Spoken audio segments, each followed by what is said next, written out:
ለአስራተኛ ሳምንት ትናንትና አንድ ጨዋታ ተደርጓል። ዛሬም የሚደረግ ጨዋታ አለ። የኤፍኤ ካፕ ጨዋታን በዚህ ሳምንት የሚያደርጉ ክለቦች ያሉበት ጨዋታ ነው እየተደረገ የሚገኘው። ማንቸስተር ሲቲ አስቶን ቪላን 2-1 በሆነ ውጤት አሸንፏል። በርናንዶ ሲልቫ እና ኑኔዝ ለማንቸስተር ሲቲ በመጀመሪያ 10 ደቂቃና በመጨረሻ 10 ደቂቃ 94ኛው ደቂቃ ላይ ነው ኑኔዝ ያስቆጠረው። እንደውም ጨዋታው ሊጠናቀቅ ጥቂት ሲቀረው ነው ያስቆጠረው። ጣፋጭ ድል ነበረ ለማንቸስተር ሲቲ። ራሽፎርድ በ18ኛው ደቂቃ በፍጹም ቅጣት ምት ጎል አስቆጥሮ አስቶን ቪላን አቻ ማድረግ ችሎ ነበረ። ገና በመጀመሪያው ደቂቃ ራሽፎርድ የግቡ ቋሚ መልሶበታል። ጨዋታው እንደተጀመረ ነው የሆነው። ከቴልማንስ ያገኘውን ኳስ በግሩም ሁኔታ አልፎ በግራ እግሩ ሩቁ ቋሚ ላይ የመታው ኳስ ገጭቶ ተመልሷልና በቀጥታ ግብ ጠባቂው እቅፍ ውስጥ ነው ኳሷ ያረፈችው። የጎል ቢቆጠር ለአስቶን ቪላ በጣም አሪፍ ይሆን ነበር። በመጀመሪያው ደቂቃ የሚቆጠር ጎል ስለሆነ የተጫዋቾችን ሞራል በመገንባት ትልቅ አስተዋጽኦ የሚኖረው ስለሆነ ከዛ በኋላ ማንቸስተር ሲቲዎች ኳሱን በደንብ ተቆጣጥረው ተጫውተዋል። ሲልቫ ሲያስቆጥር በ7ኛው ደቂቃ የግብ ጠባቂው የዲቦ ማርቲኔዝ ትልቅ ስህተት ነበረበት። ኳሱን በትክክል አልመለሰውም። ጠንካራም ኳስ አልነበረም።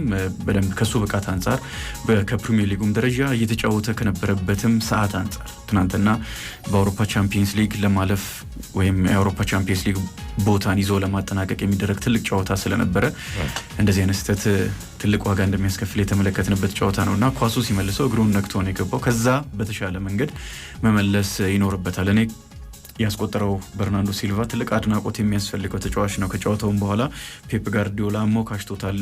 ግን ጎልቶ የሚታየው የግብ ጠባቂው ስህተት ነው። በራሽፎርድ ፍጹም ቅጣት ምት ላይ ፔፕ ጋርዲዮላ በጣም አብዷል። በጨዋታው ላይ አራተኛውን ዳኛ ዋናውን ዳኛ በጣም ሲናገር ተመልክተነዋል እና የሚያሰጥ አይደለም በሚል ነው። እኔ ንክኪ የነበረው ፍጹም ቅጣት ምት መስጠታቸው ዳኛው በዚህ ደረጃ የሚያስተቻቸው አይደለም ብዬ ነው ማምነው። በትክክል ንክኪ ስለነበረው ማለት ነው እና ተጫዋቹን ፍጹም ቅጣት ምት ሳጥን ውስጥ ገፍቶ ጥሎታል።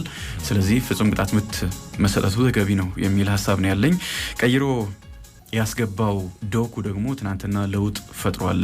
በጥሩ ሁኔታ አልፎ ያቀበለውን ኳስ ነው ኑኔዝ ጎሉን ያስቆጠረው። ባዶ መረብ ላይ ነው ኳሱን ያሳረፈውና የመጨረሻ ያለቀለት ኳስ ነው ያቀረበው። የመጨረሻ 5 ሜትሮች ላይ ምርጡ ተጫዋች ነው በሚል ዶኩን አድንቆታል ፔፕ ጋርዲዮላ። ዶኩ በጣም አስደናቂ ተጫዋች ነው። አንድ ለአንድ ሲገናኝ ከየትኛውም ተጫዋች ጋር ሲገናኝ በጣም አስደናቂ እንደሆነ ይታወቃል። ትንሽ ስፔስ ካገኘ የትኛውንም ተጫዋች የማለፍ አቅም አለው። ጉልበት አለው። ፈጣን ነው። ድሪብል ማድረግ ይችላል። በደንብ አብዶ መስራት የሚችል ተጫዋች ነው እና ትናንትናም ተጫዋች ካለፈ በኋላ ከመስመር ያሻገረውን ኳስ በቀላሉ ነው ኑኔዝ ያስቆጠረውና ትናንትናም አሪፍ ነበረ። ትክክለኛ ቅያሪ እንደሆነ ተመልክተናል። አሁን ሲቲ ለቻምፒየንስ ሊግ በጣም አሪፉን ጨዋታ ነው ማሸነፍ የቻለው። ደረጃውንም ከፍ አድርጓል። ቀጥታ ተፎካካሪ የሆነው አስቶን ቪላ ነው ያሸነፈው። 61 ነጥቦችን ይዞ 3ኛ ደረጃ ላይ ተቀምጧል። ከአርሰናል 5 ነጥቦች ርቀት ላይ ነው። ግን ደግሞ አርሰናል ዛሬ ይጫወታል ከክሪስታል ፓላስ ጋር። በሜዳው የሚያደርገው ጨዋታ ስለሆነ የማሸነፍ እድል አለው። ባለፈውም አሸንፎ በጥሩ ሞራል ነው አርሰናል እየተጫወተ የሚገኘው። በአውሮፓ ቻምፒየንስ ሊግ 4 ውስጥ ገብቷል። ከፓሪስ ሰን ጀርማ ጋር ተጠባቂ ጨዋታ አለው። በዚህ የውድድር ዓመት በሊግ ምዕራፍ ወይም በሊግ ፌዝ ላይ ተገናኝተው አርሰናል ማሸነፉ ይታወቃል። በጨዋታም በጣም አሪፍ ነበረ በዛ ጨዋታ ላይ እና ያም ሞራል ስላለ ቻምፒየንስ ሊግን ከረዥም ዓመታት በኋላ የፍጻሜ ተፋላሚ ለመሆን ለመጀመሪያ ጊዜ ደግሞ ለማሸነፍ ትልቅ ሞራል ላይ የሚገኝ ቡድን ነው። ከክሪስታል ፓላስ ጋር ይጫወታል። የሚያሸንፍ ከሆነ የነጥብ ልዩነቱ ወደ 8 መልሶ ይሰፋል ማለት ነው። ግን ደግሞ የማንቸስተር ሲቲ ጉዳይ 2ኛ ደረጃን ይዞ የማጠናቀቅ አይመስለኝም። አሁን ያው 5 ውስጥ ገብቶ ማጠናቀቅና በሚቀጥለው ዓመት በቻምፒየንስ ሊጉ መሳተፍ ስለሆነ ያንን ማድረግ የሚያስችል አቋም ላይ ነው የሚገኘው። 62 በመቶ የኳስ ቁጥር ብልጫ ወስዷል። ሲቲ 14 ሙከራዎችን አድርጓል። 6 ኢላማቸውን የጠበቁ ሙከራዎች ነበሩ። ቪላ 7 ሙከራዎች፣ 3 ደግሞ ኢላማቸውን የጠበቁ ሙከራዎች። በኤክስጂ ግን አስቶን ቪላ የተሻለ ነበረ። 1.68 ነው። የማንቸስተር ሲቲ 1.09 ነው እና አጠቃላይ ጨዋታው ይሄንን ይመስላል። ቪላ 16 ተከታታይ ጨዋታዎች ኢታር ላይ ማሸነፍ አልቻለም። ማንቸስተር ሲቲን 16ቱንም ጨዋታዎች ተሸንፏል። በጣም የሚያስገርም ነው። በእርግጥ እንደዚህ ተፎካካሪ መሆን የጀመረው አሁን ኡናይ ኤምሪ ስር ከገባ በኋላ ነው ጠንካራ ተፎካካሪ መሆን ችሏል። ሳይጠበቅ የአውሮፓ ቻምፒየንስ ሊግ ተሳትፎን አረጋግጧል። በቻምፒየንስ ሊጉም ዘንድሮ ጠንካራው ፓሪስ ሰን ጀርማን እንዴት እንደተፎካከረ ተመልክተናል።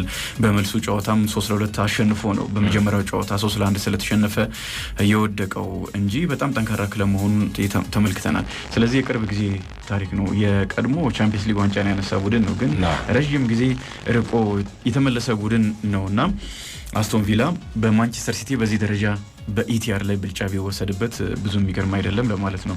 የበርካታ ክለቦች ተመሳሳይ ታሪክ ነው በአስቶን ቪላ በኩል ያለው ከማንቸስተር ሲቲ ጋር በኢቲአድ ከተወሰኑ ትልልቅ ክለቦች ውጪ።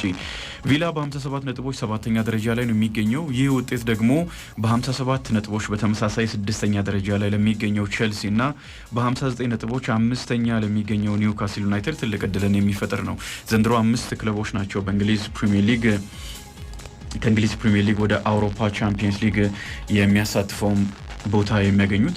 ስለዚህ እስከ 7ኛ ደረጃ ያሉ ክለቦች በቻምፒየንስ ሊጉ የመሳተፍ ትልቅ እድል ይኖራቸዋልና በጣም እንዲጠበቅ የሚያደርግ ነው። ቀጣይ ጨዋታዎችን ከነማን ጋር ያደርጋሉ በሚል 57 ነጥብ ያለው አስቶን ቪላ ተከታታይ በርካታ ጨዋታዎችን አሸንፎ ነው ትናንትና የተሸነፈው። ከጨዋታው በኋላ ፔፕ ጋርዲዮላ በርናንዶ ሲልቫን አድንቋል። አጠቃላይ ጥሩ ባልሆነ ቡድን ውስጥ በወጥነት ጥሩ አቋም እያሳየ ያለ እንደሆነ ነው የተናገረው። ራሽፎርድ ትናንትናም በቋሚነት ጀምሯል። አጥቂ ሆኖ ነው የጀመረው።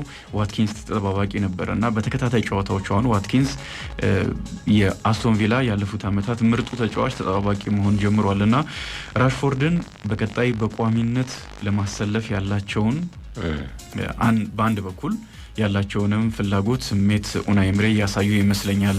ወሳኝ ጨዋታ ላይ ነው፣ ወሳኝ ጊዜ ላይ ነው የሚገኙት። እያንዳንዱ ጨዋታ ማሸነፍ አለባቸው በአውሮፓ ቻምፒየንስ ሊግ በድጋሚ ለመሳተፍ።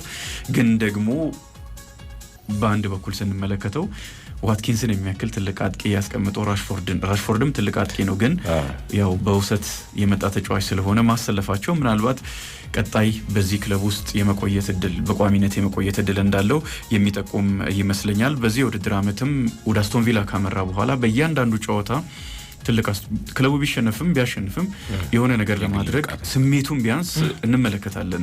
አሲስት ያደርጋል፣ ጎል ያስቆጥራል፣ ትናንትና ማስቆጥሯል። ፍጹም ቅጣት ምት ቢሆንም በጥሩ ሁኔታ ነው ያስቆጥረው። የመጀመሪያውን ኳስ ቢያስቆጥር ደግሞ ነገሮች ይቀየሩ ነበርና ራሽፎርድን በቀጣይ በአስቶን ቪላ በቋሚነት ልንመለከተው እንችላለን። ቀጣይ ከነማን ጋር ይጫወታሉ የሚለውን እናንሳ።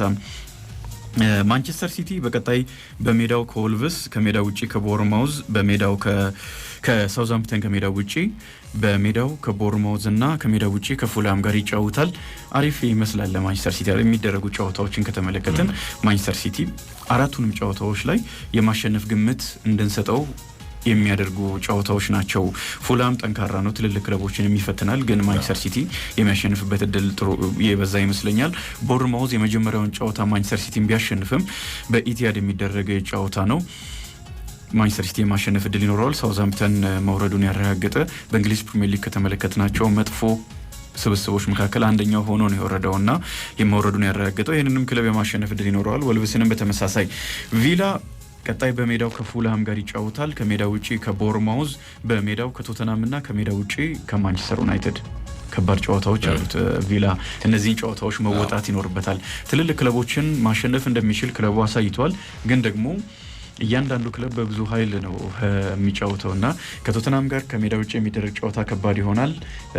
በሜዳው የሚያደርገው ጨዋታ ከባድ ይሆናል። ከሜዳ ውጪ ከማንቸስተር ዩናይትድ ጋር ኦልድ ትራፎርድ ላይ የሚደረግ ጨዋታ ነው። ፉላሙም ቦርማውዝም ትልቅ ተፎካካሪ እንደሆኑ የማሸነፍ ግምት ለቪላ ብንሰጥ እንኳን ጠንካራ ተፎካካሪዎች ናቸው። ቼልሲ ቀጣይ 5 ጨዋታዎችን ነው የሚያደርገው። በሜዳው ኤቨርተን እና ሊቨርፑልን ያስተናግድና ከሜዳ ውጪ ከኒውካስል ዩናይትድ፣ በሜዳው ከማንቸስተር ዩናይትድ፣ ከሜዳው ውጪ ከኖቲንጋም ፎረስት በጣም ከባድ ጨዋታዎች ይጠብቁታል። በተለይ የመጨረሻ 4 ጨዋታዎች ከሊቨርፑል፣ ከኒውካስል፣ ከማንቸስተር ዩናይትድ እና ከኖቲንጋም ፎረስት ሁለቱ ክለቦች በቀጥታ 5 ውስጥ ገብቶ ለማጠናቀቅ የሚፋለሙ ክለቦች ናቸውና ካሉት ክለቦች አንጻር ከተመለከተን 6ኛ ደረጃ ላይ የሚገኘው ቼልሲ ትልቅ ፈተና ይጠብቀዋል። ኖቲንጋም ፎረስት በሜዳው ቀጣይ ከብሬንትፎርድ ይጫወታል። ከሜዳው ውጪ ከፓላስ፣ በሜዳው ከሌስተር ሲቲ፣ ከሜዳው ውጪ ከዌስትሃም ዩናይትድ እና በሜዳው ከቼልሲ ጋር ይጫወታል። የቼልሲ ጨዋታ በቀጥታ ለ5 ውስጥ ገብቶ ለማጠናቀቅ የሚደረግ ጨዋታ ነው። ሌሎቹ ጨዋታዎች ላይ ዘንድሮ ነው በትልቅ ደረጃ የተጫወተ የሚገኘውና የኖቲንጋም ፎረስትን ውጤት ለመገመት አስቸጋሪ ይመስለኛል። ግን ደግሞ አሪፍ ቡድን ነው። ከሁለት ተከታታይ ጨዋታዎች ሽንፈት በኋላ ባለፈው ማሸነፉ የሚታወስ ነው። የኖቲንግሃም ፎረስት 5 ጨዋታዎች እነዚህን ይመስላሉ።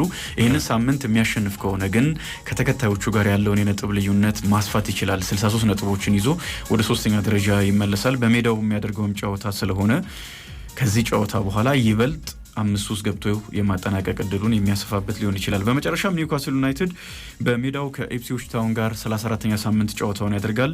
ከሜዳው ውጪ ከብራይተን፣ በሜዳው ከቼልሲ፣ ከሜዳው ውጪ ከአርሰናል እና በሜዳ ከኤቨርተን ጋር ይጫወታል። የኒውካስል ዩናይትድ ከባድ ጨዋታዎች አሉበት። አርሰናል፣ ቼልሲ፣ ብራይተን፣ ኢፕስዊች ታውንና ኤቨርተንን የማሸነፍ እድል እንሰጠው እንችላለን። እነዚህ ናቸው የሚደረጉ ጨዋታዎች። አርሰናል ከክሪስታል ፓላስ ጋር ዛሬ ምሽት 4 ሰዓት ጀምሮ ይጫወታል። ቡካዮ ሳካ የሚሰለፍበት እድል አለ የሚሉ መረጃዎች ወጥተዋል። የሚያሸንፍ ከሆነ አርሰናል ያው ሁለተኛ ደረጃን ይዞ የሚያጠናቀቅበትን እድል ነው ይበልጥ ከፍ የሚያደርገው። በዛ ላይ ደግሞ ሊቨርፑል ዋንጫ የሚያሸንፍበትን ቀን ከፍ ማድረግ ይችላል፣ ቢያንስ የተወሰነ መግፋት ይችላል እና ያ ነው በጣም አሪፉ ነገር። ላሊጋው ትናንትና ባርሴሎና በጣም ወሳኝ የሚባል ድል አስመዝግቧል። ማዮርካን 1-0 በሆነ ውጤት ነው ያሸነፈው። ግን ደግሞ ጨዋታው ከዚህም በላይ ብዙ መነጋገሪያዎች የነበሩት ነው። ከ2004 አካባቢ በኋላ በአንድ ጨዋታ በርካታ ሙከራዎች የተደረጉበት ነው። 40 ሙከራዎችን አድርጎ 13ቱ ኢላማቸውን የጠበቁ ሙከራዎች የነበሩ 4 ትልልቅ እድሎችን ፈጥሯል ባርሴሎና። በአጠቃላይ 3.41 ኤክስጂ የሚያስመዘገብበት ጨዋታ ነበረና እንዴት የበላይ እንደሆነ ግን ደግሞ ያስቆጠረውን ጎል ስትመለከት በጣም የሚገርም ነው። በማዮርካ በኩል 0.25 ነው የኤክስጂ የነበረው፣ 22% ብቻ የኳስ ቁጥር ነበረው። በአንድ አጋጣሚ ላይ 5-6 ኳሶችን ባርሴሎናዎች ሞክረው ተከላካዮች ግብ ጠባቂው መልሰው ኳሱ ወደ ውጭ ሲወጣ ግብ ጠባቂውና ተከላካዮች የነበራቸው ስሜት በጣም የሚገርም ነበር። ፈገግ ሲሉ ተመልክተናልና እንዴት አስጨናቂ እንደነበረ የሚያሳይ ነው። የመጀመሪያው አጋማሽ ላይ ብቻ እንኳን በርካታ ጎሎችን ባርሴሎና ማስቆጠር ይችል ነበር፣ ግን በመጨረሻ ዋናውን ነገር ማሳካት ችሏል። ባርሴሎና አሸንፏል። ሪያል ማድሪድ ላይ ጫና የሚፈጥር ውጤት ነው። በተከታታይ 3ኛ ድሉን አስመዝግቧል። 76 ነጥቦችን ይዞ አሁን ሊጉን መምራቱን አሁንም ቀጥሏል። 57 የጎል ክፍያ ያለው ቡድን ነው። 89 ጎሎችን አስቆጥሯል። አዝናኝ ቡድን ነው ሃንሲ ፍሊክ በባርሴሎና ቤት ውስጥ የገነቡት። ሪያል ማድሪድ 69 ነጥቦችን ይዞ 2ኛ ደረጃ ላይ ነው የሚገኘውና ማሸነፍ ግዴታ ውስጥ ሆኖ ቀጣይ ጨዋታውን ያደርጋል።